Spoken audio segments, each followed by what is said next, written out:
तो अपने घर में जाने देवेगो श्री राधे।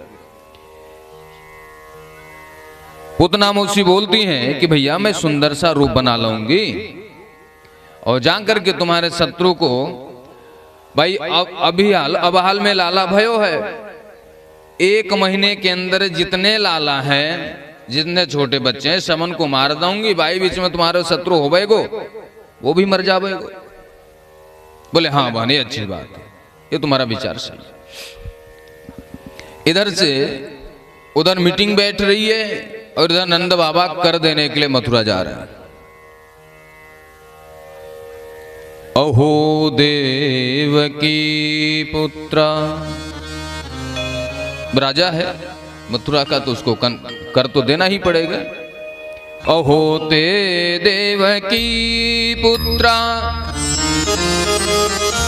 कंसेन बहवो हता, एकावशिष्ट वर्जा कन्या स्वापे देवं गता। करो वये वार्षिको दत्तो राज्ञे दृष्ट्वा वयं च वः, नेहैस्थेयं बहुतिथं सन्तुत्पाताश्च गोकुले। नंद बाबा छकड़े पे सारे सामान लेके जा रहे हैं मथुरा को। जैसे मथुरा में प्रवेश किए वसुदेव जी से भेंट हो गया। दोनों ने एक दूसरे को प्रणाम किया। नंद बाबा कहते हैं भैया मोए पतो चले तुम्हारे सबरे बालकन को कंस ने मार दियो, लेकिन काऊ बात की चिंता मत करियो, हमारो बेटो सो तुम्हारो बेटो, हमारे लाला है तो तुम्हारे भी लाला है, चिंता मत करियो। वासुदेव जी कहते हैं हाँ भैया कोई बात की चिंता न रे, तुम्हारे लाला सो हमारे लाला। लेकिन वासुदेव जी ये नहीं बता रहे हैं कि जो लाला है आपके पास है वो हमारे ही हैं, ये नहीं बताया।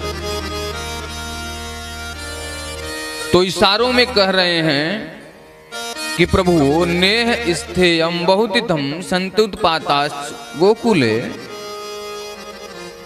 आप कर दे करके थोड़ा जल्दी वापस चले जाना। बोले क्यों, कोई बात है क्या?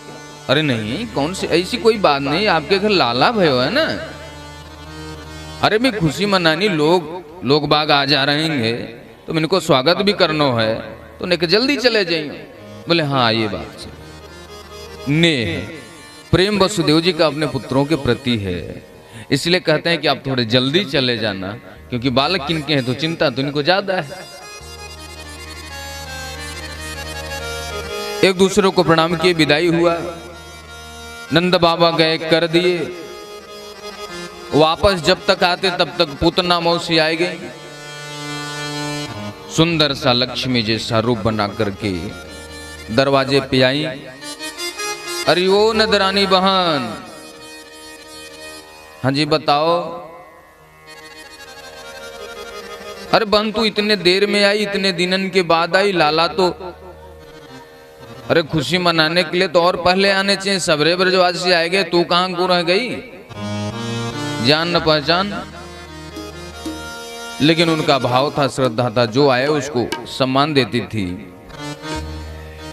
तो पूतना कहती बन हमारे पति तो कहूं को चले गए, मैंने यूं सोची कि चलो हम ही बधाई दे के आ जाए। तो लाला को बधाई देवे काजे में आई। मैया ने विचार किया कि इनको मैं भेज दूं लाला के पास और मैं थोड़ा मेहमानन को देख लूं। तो मैया बोली अरे बहन तुम जाकर के लाला को जम करके बधाई दियो, मैंने कहा बाहर देख लूं, बहुत सारे मेहमान आए हैं, इनको स्वागत कर लूं। हाँ बहन आराम से आप करो, मैं लाला के पास जाती हूँ।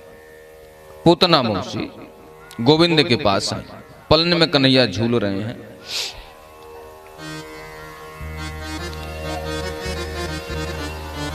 और पूतना मौसी जो आई हैं अपने स्तन पे कालकुट विष का लेप करके आई। दुग्ध पिलाने के बहाने कृष्ण को मारने आई हैं। पलने के पास गई, जैसे ही कृष्ण को उठाने के लिए हाथ आगे बढ़ाई, कन्हैया ने देखा कि मौसी आई तो अपनी आंखों को बंद कर लिया। बहुत सारे संत ऋषि बैठे थे, सब आपस में विचार करने लगे कन्हैया ने आंखें क्यों बंद की इस राक्षसी को देख करके। वैसे मत तो बहुत है, लेकिन कुछ मत को सुखदेव जी महाराज, व्यास जी महाराज ने इसमें वर्णन किया है। तस्मिनस्तनं दुर्जरवीरे मूलबणं घोरांकमादाय शिशोरदावथ गाढ़ं कराभ्यां भगवान प्रपीडयत प्राणै समनरोष समन्वितो पिबत। भगवान ने अपनी आंखें इसलिए बंद कर ली, भगवान के उदर में सारा ब्रह्मांड है, तो चराचर जीव जगत थोड़ा चिंतित हो गया। तो सबको सांत्वना दिया, भैया काउबादी की चिंता मत करियो, अभी मौसी जी की अब हाल कल्याण करूं मैं, ने ठहर तो जा। किसी संत ने अपना मत दिया कि भगवान के एक नेत्र चंद्रमा है, दूसरे सूर्य हैं, और दोनों ही ये नहीं चाहते कि यह राक्षसी मेरे द्वारा होकर के इनके धाम को जाए, तो दोनों नेत्र बंद। किसी संत ने कहा कि भगवान सत्व गुण से ऊपर है, और जो पूतना है रजतम युक्त राक्षसी है। तो भगवान ने अपनी आंखें इसलिए बंद कर लिए कि यदि मैं आंखें खोल दूं, मेरी दृष्टि इसके ऊपर पड़ गई, तो इसका जो राक्षसी रूप है, असली रूप है, अविद्या की रूप है, वो सामने आ जाएगी। और सामने आ जाएगी तो जो अभी लक्ष्मी जैसी बनी है, ये विकराल बड़ा सा इसका शरीर होगा, तो पता चले महल के छत ही फूट जाए, टूट जाए। और इस महल में इतना विकराल शरीर जब महलवासी देखेंगे तो सब डर जाएंगे। इसलिए भगवान ने अपनी आंखें बंद कर ली।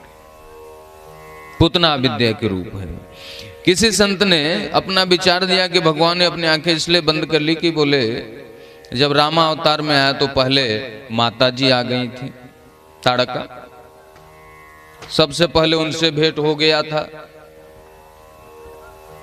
जब कृष्ण अवतार में आया तो यहां पे भी माता जी आ गए, पहले माता जी को मारना पड़ रहा है हमें। और दूसरी बात, मैं तो सोचा था माखन मिश्री खाने के लिए चल रहा हूं ब्रज में, ये तो पहले ही कालकुट विष लेकर के आगे छठी के अंदर ही।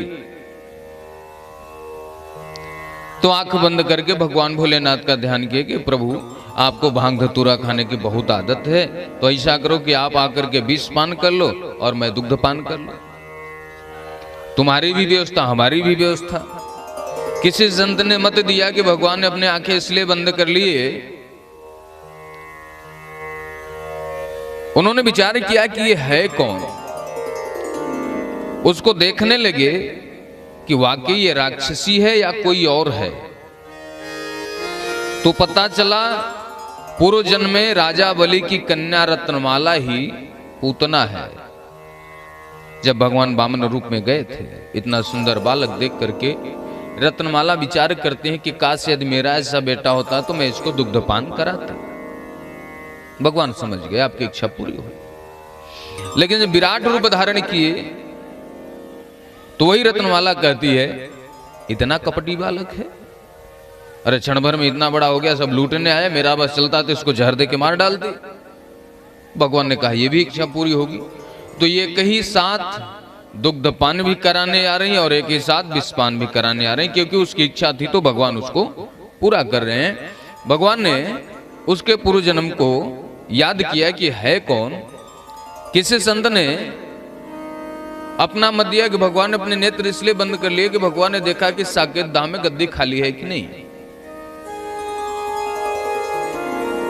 पूतना मौसी को भगवान ने पहले अपने धाम में भेजा, यशोदा मैया को बाद में भेजा है। ये प्रश्न आएगा आगे चल करके, भगवान से पूछा गया ऐसा क्यों किया आपने, अपनी मां को बाद में भेजते हो और राक्षसी को पहले भेज देते हो। भगवान ने बताया है। अनेक संतों ने अनेक मत दिए। कुछ संतों ने यह भी कहा कि भगवान ने अपने नेत्र इसलिए बंद कर लिए कि छोटा सा बालक होता है, ये दुग्धपान करता है, तो अपनी आंखें बंद करके दुग्धपान करता है। छोटे बालकों को देखिएगा, माताएं जब उसको दुग्धपान कराती हैं तो बच्चे आंख बंद करके दुग्धपान करते हैं। इस बात से बहुत बड़ी सीख लेने वाली बात है कि बड़े होने के बाद हम लोग, सारे संसार के लोग जो एक स्त्री को देखना चाहते हैं, बुरी नजर से जो देखते हैं, एक छोटा सा बच्चा भी मर्यादा का पालन करता, उसके भी आंख में लज्जा होती है। लेकिन बड़े जो हो जाते हैं उनके आंख से लज्जा मिट जाती है। भागवत में लिखा गया, संतों ने कहा कि एक बच्चे की आंख में लज्जा है, शर्म है, वो माँ उसको दुग्धपान करा रही है, बच्चा दुग्धपान कर रहा है, फिर भी बच्चा आंख बंद करके दुग्धपान करता है। लेकिन समाज में बड़े बड़े लोग इतने अंधे हो जाते हैं कि किसी की भी मां बहन जाए उसको बुरी नजर से देखते हैं। भगवान ने अपने नेत्र बंद किए, पूतना मौसी ने उठाई और गोविंद को दुग्धपान कराने लगे।